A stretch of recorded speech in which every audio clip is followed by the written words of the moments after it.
여호수아 11장 6절에서 9절 말씀 함께 같이 읽어주시기 바랍니다.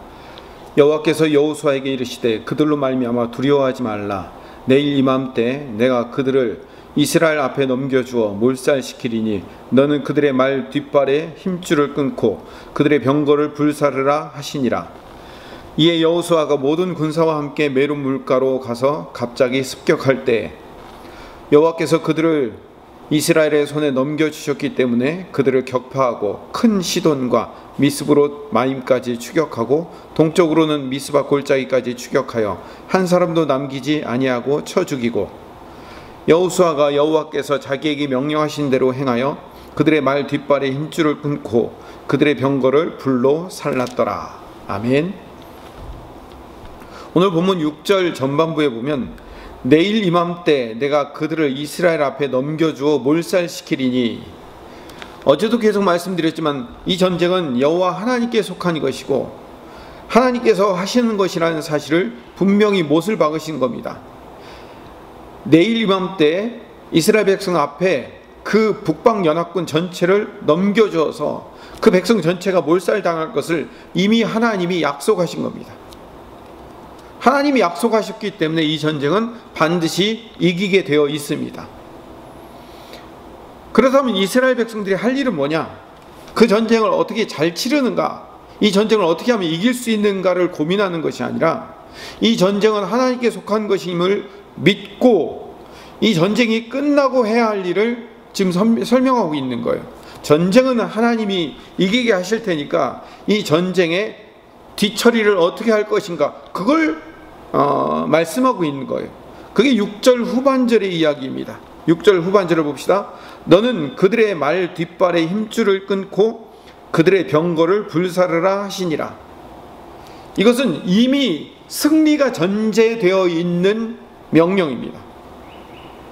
이미 하나님께서 이스라엘 앞에 그들을 몰살시키고 그들을 완전히 넘겨주기로 약속되어 있는 상태이기 때문에 그 전쟁에 이기고 나면 너는 그들의 말의 뒷발에 힘줄을 끊고 그들의 병거를 불살라버리라 라고 명령하시는 거예요.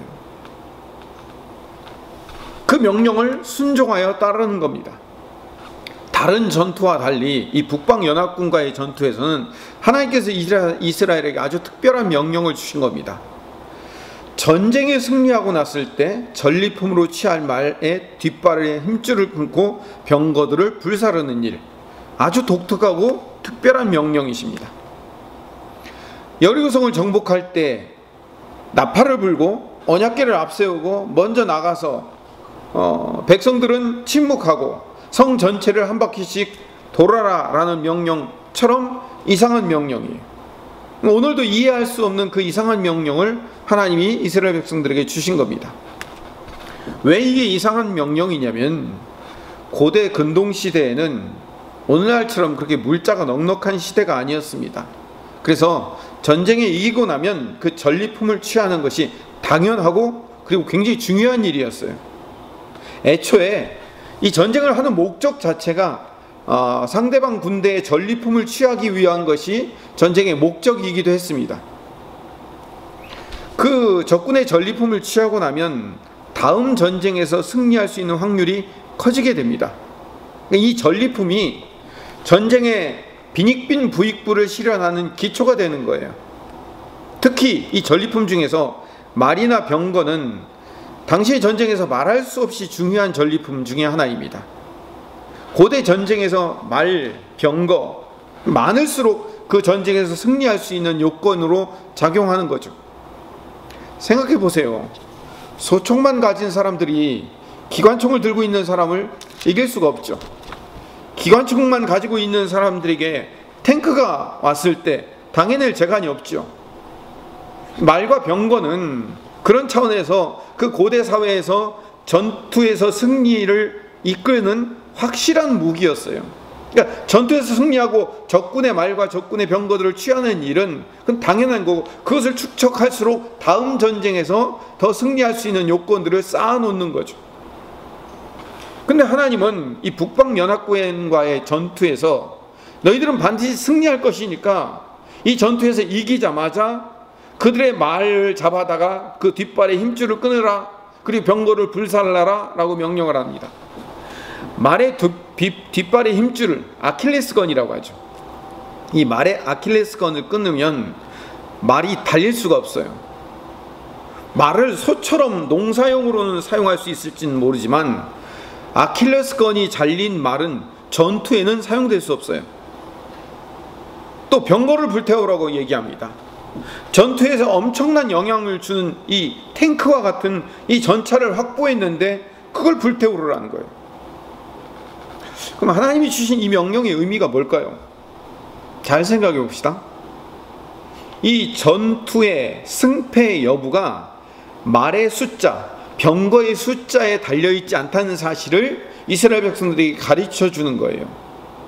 하나님이 이기게 하신다는 그 하나님에 대한 신뢰를 가르치고 있는 하나님의 명령인 겁니다. 눈에 보이는 말과 병거의 숫자를 의지할 건가? 눈에 보이지 않는 하나님을 신뢰할 것인가? 이 전쟁의 승리가 하나님의 언약에 있는 것을 믿는 것인지 아니면 말과 병거의 숫자를 믿는 것인지를 점검케 하려는 차원에서 이런 명령을 주시는 겁니다. 그 명령의 여호수아는 9절에 보면 여호수아가 여호와께서 자기에게 명령하신 대로 행하여 그들의 말 뒷발의 힘줄을 끊고 그들의 병거를 불살랐더라. 명령대로 순종하죠. 여호수아는 하나님의 이 이해할 수 없는 말씀에 믿음으로 순종합니다. 북방연합군과의 그 전투가 그 가나안 정복 전쟁에서 가장 큰 전쟁이고 가장 대규모의 전쟁이에요. 큰 전투로서는 마지막 전투이기도 해요. 그렇다고 해서 전쟁이 끝난 건 아닙니다. 가나안 정복 전쟁은 앞으로 계속될 겁니다. 이 북방연합군과의 전투 같은 그런 대규모 전투는 없지만 소규모 전투는 계속되고 있어요. 예를 들어서 16절에 보면 여호수아가 이같이 그 온 땅 곧 산지와 온 네겝과 고센 온 땅과 평지와 아라바와 이스라엘 산지와 평지를 점령하였으니, 이 점령하였으니라고 완료형으로 되어 있지만 계속되고 있는 거예요. 아주 오랜 시간이 걸립니다. 18절에 보면 여호수아가 그 모든 왕들과 싸운 지가 오랫동안이라 라고 얘기해가지고 북방연합군을 승리로 이기긴 했지만 그들이 각 성에 돌아가서 그 성에 들어가서 꽁꽁 숨는 거예요. 그리고 그 한 성 한 성을 소탕하는데 굉장히 오랜 시간이 걸립니다. 이스라엘 백성들에게 그 나머지 전쟁의 기간 동안에 만약에 그들에게서 빼앗은 전리품인 말과 병거들이 많았다면 아마 그 정복 전쟁이 훨씬 더 쉬웠으리라는 기대가 없었을까요? 있었죠. 눈에 보이는 말과 병거가 많을수록 쉽게 이길 수 있다는 상식적인 생각이 있죠. 근데 그 상식적인 생각을 깨트리고 하나님은 그 말의 힘줄을 끊고 병거들을 불사르라고 명령하셨고 여호수아는 철저하게 하나님의 명령대로 순종합니다. 11장 15절 말씀, 여호와께서 그의 종 모세에게 명령하신 것을 모세는 여호수아에게 명령하였고 여호수아는 그대로 행하여 여호와께서 모세에게 명하신 모든 것을 하나도 행하지 아니한 것이 없었더라. 그 하나도 행하지 아니한 것이 없다라는 모든 것을 다 순종하여 행했다는 거예요. 그러니까 결국 그 말의 아킬레스건들을 다 끊고 병거들을 다 불살랐다는 것을 말하고 있습니다. 오늘 말씀을 정리합시다. 시편 20편 7절에 보면 어떤 사람은 병거, 어떤 사람은 말을 의지하나 우리는 여호와 우리의 하나님의 이름을 자랑하리로다. 그렇죠. 말의 숫자를 의지하고 병거의 숫자를 의지하는 것이 아니라 하나님의 이름을 자랑하고 하나님이 이기실 것을 약속한 그 약속을 믿는 것, 그게 훨씬 더 중요한 겁니다. 신명기 17장 6절에 보면 왕을 세울 때 그 왕에게 하는 충고가 나와요. 병마를 많이 두지 말라라고 얘기해요. 그럼 왕은 나라를 지키는 책임을 갖고 있는 사람인데 왜 병마를 많이 두지 말라고 할까요? 병마가 이 나라를 지키는 것이 아니라는 것을 왕은 기억하고 있어야 돼요. 이스라엘을 다스리고 통치하시고 이스라엘을 지키시는 분은 왕이 아니라, 왕의 군대가 아니라, 병마가 아니라 하나님이라는 사실을 믿어야 되는 거죠.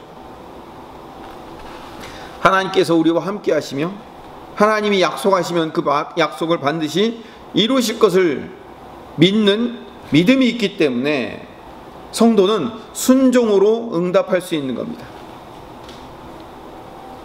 오히려 믿음으로 순종한 것이 앞으로 이루어질 모든 전투와 전쟁을 이기는 열쇠가 된다는 사실을 우리 성도들은 기억해야 됩니다. 내가 내 눈에 보이는 것을 의지하지 않고 눈에 보이는 것을 끊었지만 믿음으로 오히려 눈에 보이지 않는 하나님께서 하나님의 방법으로 우리의 영적 전쟁을 늘 승리하게 하시며 이기게 하실 것이라는 그 믿음을 가지고 살아가는 거예요. 그래서 오늘 제목을 이렇게 정했습니다. 믿음의 응답은 순종이다. 우리 믿음의 응답은 순종으로 가는 겁니다. 그럴 때 하나님의 역사하심을 우리가 늘 경험하며 맛볼 수 있다는 사실을 분명히 깨닫는 김포수종교회 성도들 되시기를 간절히 소망합니다. 오늘도 기도 제목을 드리겠습니다. 김옥희 권사님 위해서 계속 기도해 주시기 바랍니다. 속히 깨어나 회복될 수 있도록 해달라고 기도 부탁드립니다. 코로나 4차 유행이 이번 2주 안에 멈춰질 수 있도록 계속 기도 부탁드립니다. 우리의 가정과 교회와 자녀들을 위해서 계속 기도하시기 바랍니다.